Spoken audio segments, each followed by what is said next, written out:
just went on a date with a guy who tried to rob me. 2 years ago, I returned home from my father's funeral. As soon as I opened the door to my apartment, a guy holding a tool came out from my kitchen, holding my TV. I live in the city, so break-ins are common. The guy began shouting at me and he clumsily dropped my TV and began holding the tool like it was a baseball bat. I was so stunned at what was happening that I didn't move. The guy screamed at me to empty my pockets. From the stress of the last few days with my father passing away, I simply started crying, not out of fear of what was happening, but because this was literally the worst time of my life, the worst moment, the worst minute and second while crying hysterically. I gave the guy my wallet. I just sat on my floor and hugged my knees and told him through my tears to take whatever you want. He hesitated, looked down at me. He dropped my wallet and sat down beside me. Immediately, he began to comfort me. He began to apologize. He put my TV back on the table and told me it wasn't damaged. He told me that he lost his job and that his mom needed medicine that he couldn't afford, and that they were homeless. He told me all of this while I just wailed. I cried for my father, who was lost. I cried for my future, for it was uncertain. And I cried because my home had been intruded on in the most violent way. For a good 10 minutes, I sat on the floor with a guy who had every intent to rob me, telling me that it would be okay and that he was sorry. He begged me not to call the police. I just started screaming at him to get out. He ran away so fast that he left the crowbar. I threw it after him as he ran down the street. 2 days later, I came home from work and he was sitting in front of my door. I was so terrified that I pulled out my phone, but he had this look on his face.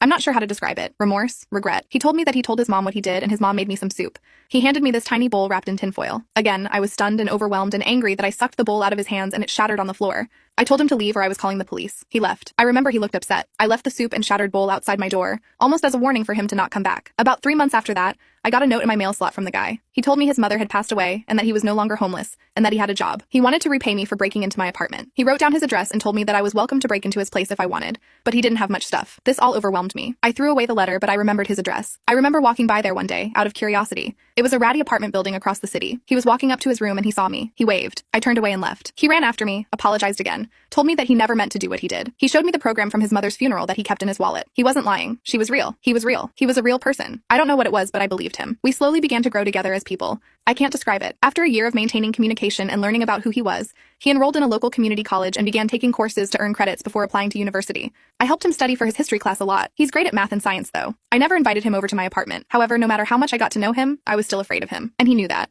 He knew that I couldn't trust him. But tonight we went out for coffee because he said he had an exam in his World Civ class. When I got there, he said he forgot his book. We just talked for a bit. We laughed and then he told me he wanted to cook for me. On a whim, I decided to invite him to my apartment after picking up some things from the grocery store. He came over. I was so nervous that I was shaking. He noticed. He squeezed my hand and then he made dinner. It was amazing. We talked. We laughed. We sat on the floor and watched a movie on the TV he tried to steal. We made jokes about it. And then he told me that he missed his mom. I gave him a hug. Then he left. I don't know what I feel, but I do know that I can't give up on people anymore. Some people just have the rough side of life. Maybe things have a way of working themselves out, and I miss my dad too.